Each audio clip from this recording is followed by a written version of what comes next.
नमस्कार दोस्तों, InFocus civil academy में आप सभी का स्वागत है और स्वागत है आपका हमारे 50 हार्ड डे चैलेंज प्रोग्राम में। दोस्तों, आप लोगों को याद होगा कि जब 2020 में लॉकडाउन लगना था, उससे पहले एक दिन मोदी जी ने जनता कर्फ्यू नाम का एक प्रायोगिक तौर पर लॉकडाउन लगाया था, इस मकसद से कि लॉकडाउन से उपजी परिस्थितियों का एक जायजा लिया जा सके। इस प्रकार का एक पूर्वाभ्यास उन्होंने किया था। ठीक उसी हिसाब से हम लोग भी कल के दिन यानी 28 तारीख को प्रायोगिक तौर पर डिजिटल डिटॉक्सिफिकेशन डे के रूप में डिजिटल डिटॉक्स की प्रक्रिया को अपनाने जा रहे हैं, जिसके बाबत एक पूर्व सूचना के रूप में मैंने आपको कल के वीडियो में जानकारी दी थी। उम्मीद है आप लोग इससे जुड़ेंगे। उसमें आपको करना केवल इतना है कि आप 24 घंटे के लिए अपने मोबाइल से रहेंगे दूर, मोबाइल को करेंगे स्विच ऑफ और पूरी तरीके से अपने कार्य पर ही फोकस्ड रहेंगे, यानी जो भी डेली शेड्यूल आपको दिया जाता है उसी पर फोकस्ड रहेंगे। तो चलिए बढ़ते हैं आगे और देखते हैं कि कल वास्तव में कौन सी ऐसी चीजें हैं जिनको हमें पढ़ना है, क्या हमारा स्टडी प्लान होने वाला है।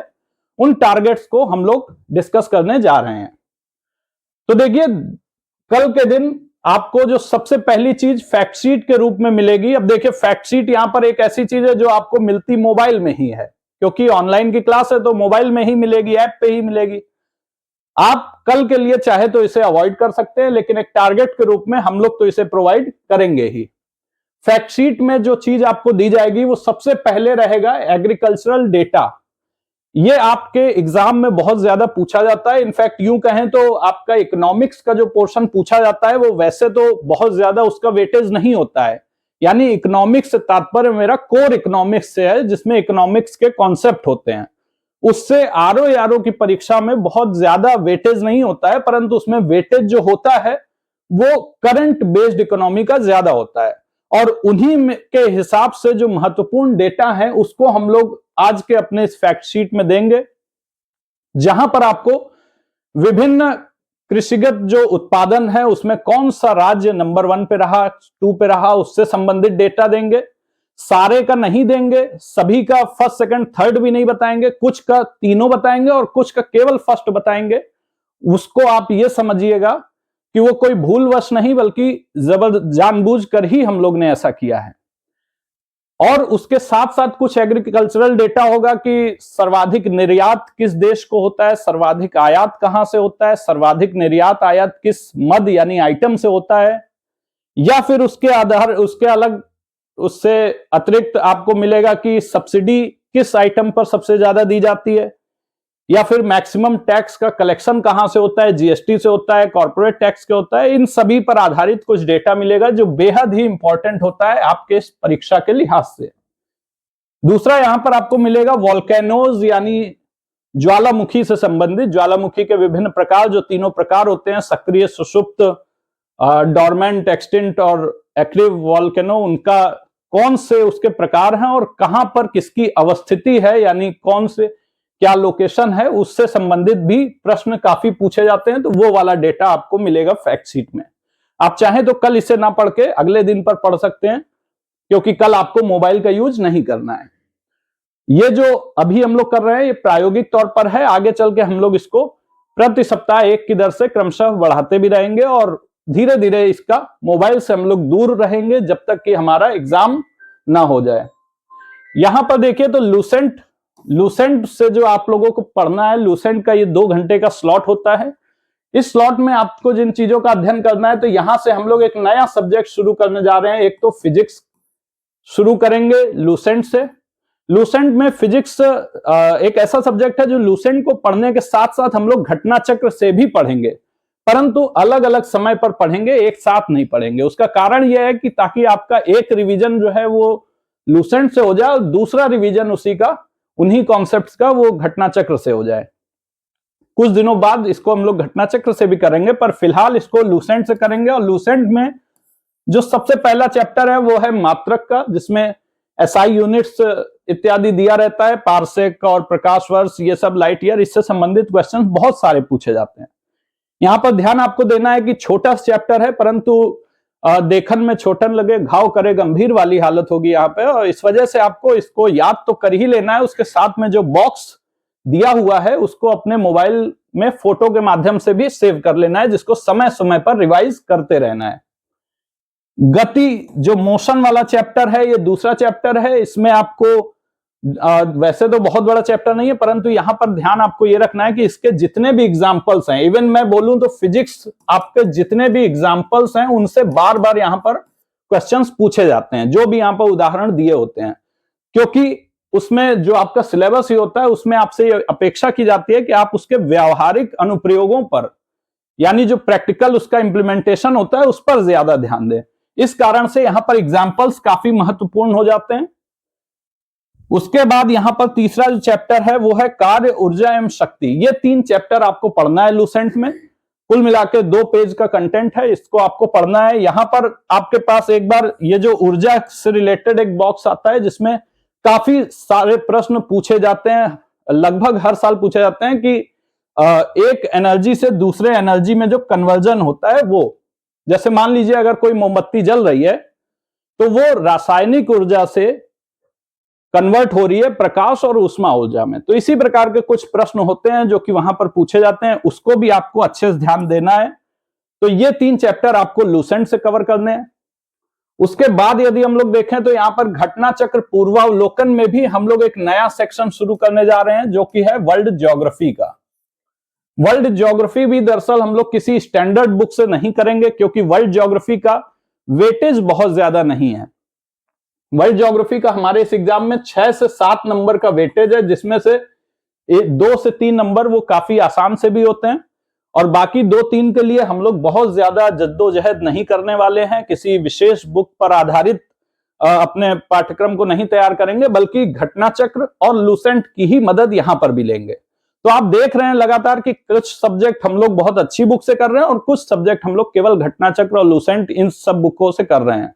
उसका मकसद ही यही है कि भाई हमारे पास समय है कम और ज्यादा से ज्यादा चीजें हमें अपने इस 50 दिन में समेटनी है, ताकि अंतिम रूप से हमें परीक्षा में हम लोग उतना कर लें जिससे हम पास हो जाएं।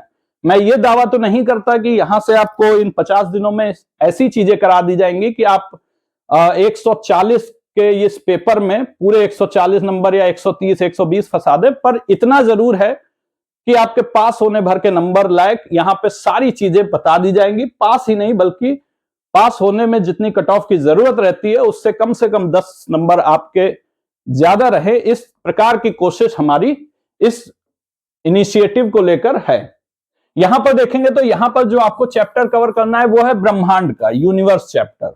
सबसे पहला चैप्टर है, इसी के भीतर आते हैं विभिन्न जो ग्रह हैं उनसे संबंधित प्रश्न होते हैं। सबसे छोटा ग्रह कौन सा है, सबसे बड़ा ग्रह कौन सा है, सबसे दूर कौन सा है, किसके उपग्रह सर्वाधिक हैं, ये सभी चीजें यहां पर पूछी जाती हैं। पहला चैप्टर है, इसको आपको तैयार करना है, परंतु याद ये रखना है कि इस चैप्टर को बहुत ज्यादा दिल पे ना ले लीजिएगा। इसको आमतौर पर आप जो भी वर्ल्ड ज्योग्राफी की बुक पढ़ते हैं उसमें सबसे पहला चैप्टर यही होता है, और ये चैप्टर अपने आप में इतना बड़ा है कि लोग इसी को पढ़ते पढ़ते थक जाते हैं। आपको बहुत ज्यादा इसे दिल पे नहीं लेना है, केवल घटना चक्र पूर्वावलोकन से आप इस चैप्टर को कवर कर लीजिए। उसमें जितने भी प्रश्न पूछे गए उतना ही पढ़ लीजिए, उसका एक्सप्लेनेशन पढ़ लीजिए। बहुत ज्यादा प्रश्न यहां पे देखने को नहीं मिलते हैं, इस चैप्टर का वेटेज बहुत ज्यादा नहीं है, इस वजह से हम लोग केवल घटना चक्र के माध्यम से इसको कवर करेंगे। आगे बढ़ते हैं, इंडियन पॉलिटी। इंडियन पॉलिटी हमारा एक ऐसा कोर सब्जेक्ट है जिसको हमें अपने 3 स्लॉट्स में पढ़ना है, यानी 7 घंटे में इसको हमें कवर करना है। इस इंडियन पॉलिटी में आपको 3 चैप्टर्स बेसिकली करने हैं। पहला है डीपीएसपी। डीपीएसपी यानी directive principles of state policy, राज्य के नीति निर्देशक तत्व। कल हम लोगों ने मूल अधिकार पूरे दिन में, यानी आज का जो हमारा दिन था वो मूल अधिकार के लिए शेड्यूल्ड था। उम्मीद है आप लोगों को मूल अधिकार लगभग समाप्त होने को होगा।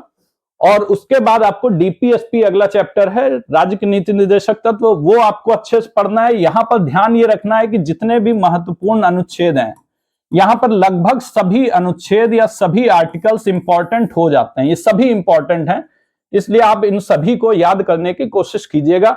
ज्यादातर जो यहां से प्रश्न बनते हैं वो आर्टिकल्स से ही रिलेटेड बनते हैं, तो यहां पर आर्टिकल्स बहुत ज्यादा इंपॉर्टेंट हो जाते हैं। दूसरी बात, अगला जो चैप्टर है वो है फंडामेंटल ड्यूटीज का, यानी मूल कर्तव्य का। मूल कर्तव्य से जो प्रश्न बनते हैं वो ज्यादातर संशोधन इसमें कब हुआ था, किसके माध्यम से जोड़ा गया था, उस पर आधारित प्रश्न ज्यादा बनते हैं। और उसके अलावा फंडामेंटल ड्यूटीज कौन सी हैं, इसका एक सीक्वेंस भी आप याद कर लीजिएगा, यानी जो भी ये जिस सीक्वेंस में है उसी सीक्वेंस में आप लोग याद करने की, उसी क्रम में याद करने की कोशिश कीजिएगा। उसके बाद एक यहां पे ये 2 चैप्टर चूंकि बहुत ज्यादा बड़े नहीं है, आपके पास 7 साढ़े 7 घंटे का स्लॉट है, तो इसमें आप लोग कोशिश कीजिए कि ये जो इंपॉर्टेंट आर्टिकल्स आपके किसी भी पॉलिटी बुक के लास्ट में दिया रहता है, कोई भी पॉलिटी बुक हो उसके लास्ट में जनरली ये चैप्टर दिया रहता है। परीक्षावाड़ी में ये सबसे लास्ट में ना होकर के बल्कि पार्ट 1 के लास्ट में दिया हुआ है, तो वहां से आप इसको कवर कर सकते हैं इंपॉर्टेंट आर्टिकल्स को। इसमें आप कोशिश कीजिएगा कि जितने भी आर्टिकल्स हैं उनको पढ़ डालिए एक बार, ठीक है। और उसके बाद ये तीनों चैप्टर जो है आपको स्टैंडर्ड बुक से करने के बाद, यानी जिस भी बुक को आप फॉलो कर रहे हैं, जिस भी नोट्स को आप फॉलो कर रहे हैं, उससे करने के उपरांत आप इसको जीएस पॉइंटर से भी एक बार कर लीजिएगा। जीएस पॉइंटर दरअसल घटना चक्र की ही एक बुक है, जिसमें घटना चक्र पूर्वावलोकन के सभी प्रश्नों को एक एक बिंदुवार तरीके से कवर किया गया है। आप इसको इस प्रकार से कवर करें, आप इसको इस तरीके से अपने मार्क करें, अंडरलाइन करें, जो भी प्रश्न आपको नहीं आ रहा है उसको अंडरलाइन कर लें, और उसके उपरांत आपको यथानुरूप आपने जो भी पढ़ा है उसको फिर हाईलाइट भी कर सकते हैं। जो भी आपने मार्क किया है उसको दोबारा रिवीजन के समय आप उसको हाईलाइट कर लीजिए, ताकि आपको यह समझ में आ जाए कि अगर आपके पास ज्यादा समय है तो आप सारे अंडरलाइन किए हुए या फिर सारे टिक किए हुए प्रश्न पढ़ लें, और अगर कम समय है तो आप वैसे प्रश्नों को हल कर लें जो कि हाईलाइट किए हों, यानी जिसको दूसरी तीसरी बार के रिवीजन में भी आपको नहीं याद हो रहे थे, उनको ही केवल पढ़ के चले जाएं।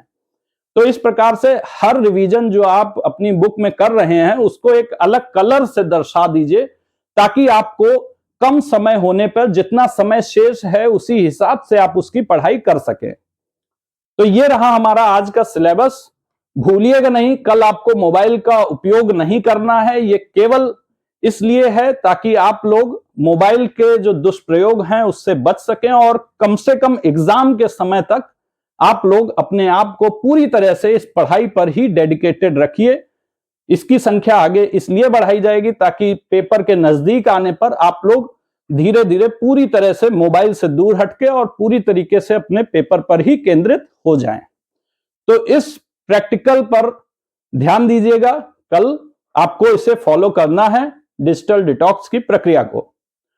बहुत बहुत धन्यवाद, नमस्कार।